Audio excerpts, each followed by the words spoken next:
Il existe en France un palmarès officiel que peu de gens connaissent et dont les conclusions devraient vraiment faire réfléchir des millions de retraités et de futurs retraités. Le classement des meilleures villes françaises pour bien vieillir, établi à partir de plus de 2100 communes selon 30 critères combinant climat, densité médicale, sécurité, coût de la vie et qualité de l'air, place Paris en 865e position sur 2100 communes analysées, Lyon en 692e, Marseille en 347e. Ces villes souffrent de plusieurs handicaps: coût de la vie élevé, manque d'accessibilité aux soins, isolement social et insécurité. Ce n'est pas un commentateur alarmiste qui le dit, c'est le palmarès officiel publié en 2025 basé sur des données objectives.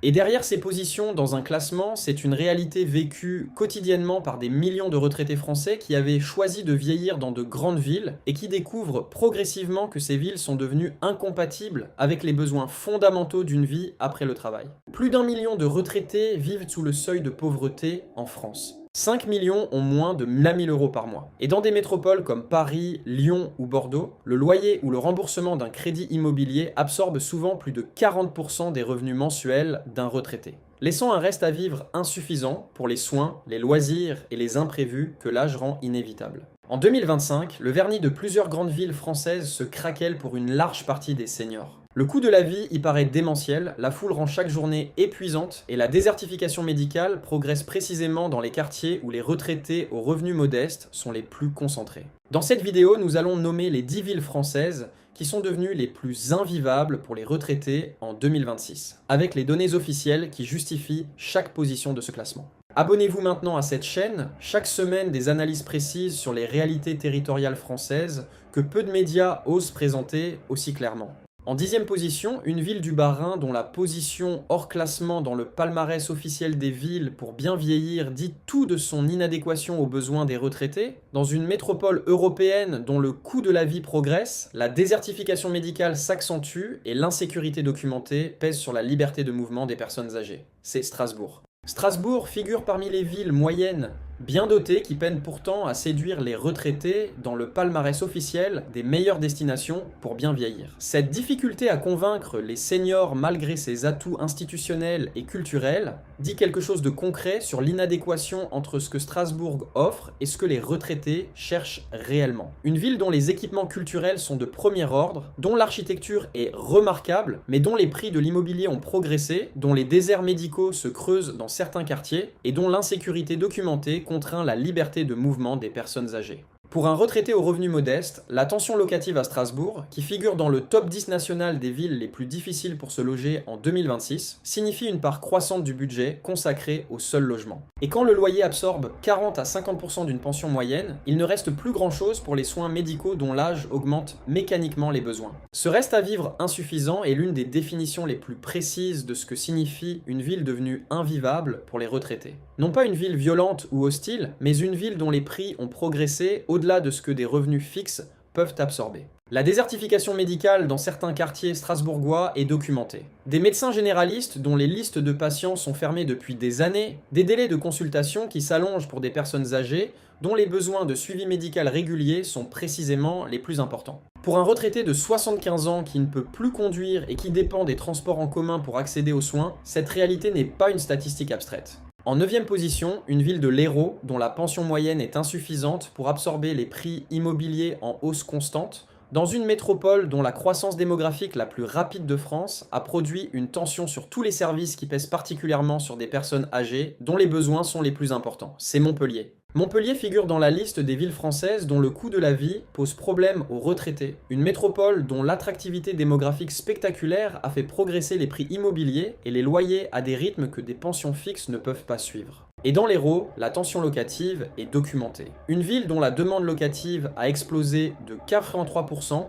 selon les données disponibles, créant une concurrence pour chaque logement disponible à laquelle les retraités au dossier moins attractifs pour les propriétaires ne peuvent pas toujours faire face. Pour un retraité seul avec une pension de 1 200 euros par mois, proche de la pension médiane française, trouver un appartement de 2 pièces à Montpellier représente un défi documenté. Des loyers qui progressent dans une ville dont l'attractivité attire chaque année des dizaines de milliers de nouveaux habitants plus jeunes et souvent mieux rémunérés, créant une pression sur le marché locatif dont les retraités aux revenus fixes paient le prix dans leur reste à vivre mensuel.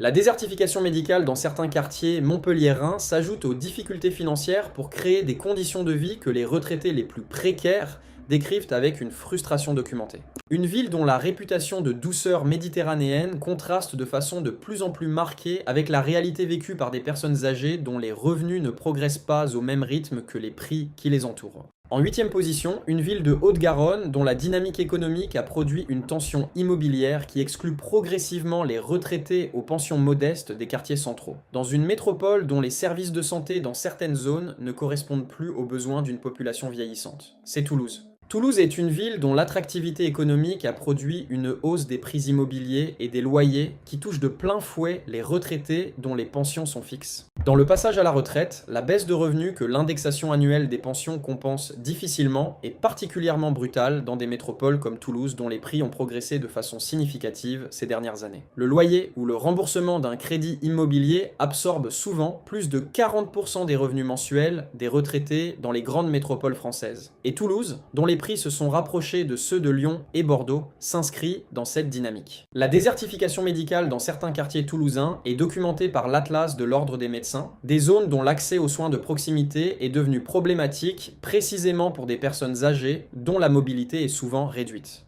Et dans une ville dont la congestion routière est parmi les plus documentées de France, avec des heures perdues dans les embouteillages qui rendent chaque déplacement médical une épreuve, les retraités dont les capacités de mobilité sont limitées se retrouvent dans des situations dont la pénibilité est progressive mais documentée. Pour des retraités qui avaient choisi Toulouse pour sa douceur de vivre méridionale et qui découvrent que cette douceur s'est progressivement érodée sous la pression d'une croissance dont ils ne bénéficient pas, la désillusion est aussi réelle que les statistiques qui la documentent. En septième position, une ville de Gironde dont le reste à vivre après loyer pour un retraité type est parmi les plus bas des grandes métropoles françaises. Dans une ville qui était présentée comme la plus attractive de France il y a 10 ans et qui est devenue en 2026 l'une des plus difficiles à habiter pour des personnes aux revenus fixes, c'est Bordeaux. Bordeaux illustre avec une précision documentaire le retournement le plus spectaculaire de l'attractivité résidentielle française, une ville dont la réputation de qualité de vie à prix raisonnable a attiré des dizaines de milliers de nouveaux habitants depuis la mise en service de la LGV en 2017, et dont ce flux d'arrivants a produit une hausse des prix qui a rendu la ville progressivement inaccessible pour les retraités aux pensions modestes. Les loyers ont explosé de 8,1% en un an, la plus forte augmentation de tout l'Hexagone selon les données disponibles. Dans une ville dont les pensions des retraités n'ont évidemment pas progressé au même rythme. Pour un retraité bordelais dont la pension est proche de la médiane nationale, le loyer d'un appartement de 2 pièces représente désormais une proportion de ses revenus qui laisse un reste à vivre insuffisant pour absorber les dépenses de santé croissantes que l'âge impose. Des lunettes, des prothèses dentaires, des médicaments non remboursés, des postes de dépenses dont la progression avec l'âge est documentée et dont le financement devient problématique quand le logement absorbe déjà plus de 40% d'une pension fixe. La combinaison de cette pression financière avec une insécurité documentée, Bordeaux est la ville la plus dangereuse de France selon les statistiques officielles, crée pour les retraités bordelais une situation dont la dureté dit que la ville n'est plus celle qu'ils avaient choisie quand ils s'y étaient installés. En sixième position, une ville de Haute-Savoie dont les prix immobiliers parmi les plus élevés de France, hors région parisienne, ont littéralement exclu les retraités aux pensions modestes d'un marché dont ils ne peuvent plus se loger. Dans une ville dont le reste à vivre après loyer est négatif pour une proportion significative de ses résidents âgés. C'est Annecy. Annecy figure parmi les villes françaises dont les prix immobiliers sont les plus élevés hors région parisienne, et pour les retraités dont la pension est insuffisante pour accéder au marché local, cette réalité se traduit par une exclusion progressive et documentée. La crise du logement à Annecy atteint des sommets en 2025 selon les analyses disponibles, et pour des personnes âgées dont les revenus sont fixes et dont la capacité à se battre dans un marché locatif ultra concurrentiel est limitée, cette tension se traduit souvent par des situations précaires dont les services sociaux locaux témoignent. Pour un retraité de la pension médiane qui cherche à se loger à Annecy, le calcul est rapidement fait. Les loyers disponibles pour des appartements adaptés aux besoins d'une personne âgée dépassent dans de nombreux cas une proportion insoutenable du revenu disponible. Et les personnes âgées dont les besoins de mobilité sont limités et qui ont besoin de services de proximité se trouvent dans une position particulièrement difficile dans une ville dont le marché immobilier a été façonné par des résidences secondaires et des touristes dont les capacités financières dépassent largement celles de la majorité des retraités. On arrive à la moitié de ce classement. Si cette vidéo apporte des informations importantes sur des réalités que des millions de retraités vivent quotidiennement, c'est le moment de vous abonner à cette chaîne. Un abonnement et un like permettent de continuer ces analyses. Abonnez-vous maintenant. En 5e position, une ville de l'Isère dont la chute de 67 places dans le classement des villes où il fait bon vivre en un an, combinée à une insécurité record et à une désertification médicale documentée, en fait l'une des villes françaises les moins adaptées aux besoins d'une vie sereine après le travail. C'est Grenoble. Grenoble a perdu 67 places dans le classement des villes où il fait bon vivre en un an, un signal documenté qui dit que la qualité de vie dans cette ville s'est dégradée à une vitesse que les données officielles elles-mêmes confirment. Et pour des retraités dont la liberté de mouvement est souvent plus limitée, dont la résistance aux conditions difficiles est naturellement réduite avec l'âge, et dont le besoin de sécurité et de services de proximité est le plus important, cette dégradation documentée est particulièrement difficile à vivre. La guerre des points de deal dans certains quartiers grenoblois a créé une violence quotidienne que des retraités décrivent régulièrement comme incompatible avec la sérénité que leur âge exige. Des personnes âgées qui ne sortent plus après une certaine heure, qui ont renoncé à certaines promenades dans des espaces publics dont l'atmosphère s'est dégradée et qui vivent dans une anxiété permanente que leurs enfants voient avec inquiétude depuis leur résidence dans des villes perçues comme plus sûres. La liberté de vivre librement dans sa propre ville est l'un des besoins les plus fondamentaux d'une retraite sereine, et à Grenoble, cette liberté est de plus en plus contrainte pour une partie de ses habitants les plus vulnérables. En 4e position, une ville des Bouches-du-Rhône dont les Alpes-Maritimes voisines ont un reste à vivre négatif de 28 € après le loyer pour un retraité type, dans une métropole dont la pauvreté massive, la désertification médicale dans les quartiers populaires et l'insécurité documentée créent les conditions d'une vieillesse parmi les plus difficiles de France. C'est Marseille.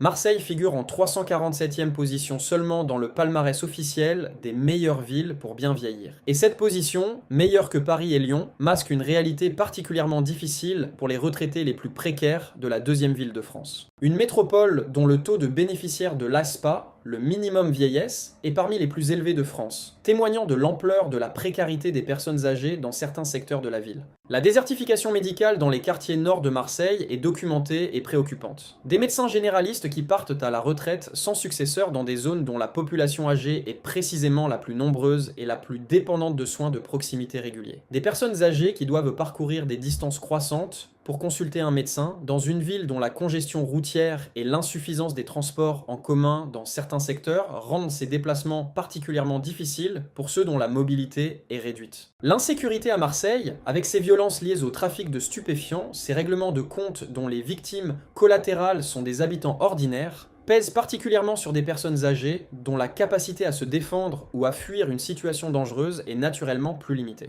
Des retraités qui ont vu leur quartier se transformer autour d'eux sans avoir les ressources pour déménager vers des zones plus sûres. Une forme de prise au piège dont la réalité humaine est documentée par les services sociaux. En 3e position, une ville du Rhône dont la 692e position dans le palmarès officiel des meilleures villes pour bien vieillir et le taux de criminalité le plus élevé de France avec un indice d'exposition 141% supérieur à la moyenne nationale, font d'elle l'une des métropoles françaises les plus inadaptées à une vieillesse sereine. C'est Lyon. Lyon figure en 692e position dans le palmarès officiel des meilleures villes pour bien vieillir. Une position qui dit clairement que la 3e ville de France n'est pas adaptée aux besoins d'une retraite sereine selon les 30 critères officiels retenus par le classement. Cette inadéquation se lie à travers plusieurs dimensions qui s'additionnent pour les retraités lyonnais, un coût du logement parmi les plus élevés de France, une insécurité qui a atteint le niveau le plus élevé de France selon l'indice d'exposition pondérée, et une désertification médicale dans certains quartiers qui complique l'accès aux soins de personnes âgées.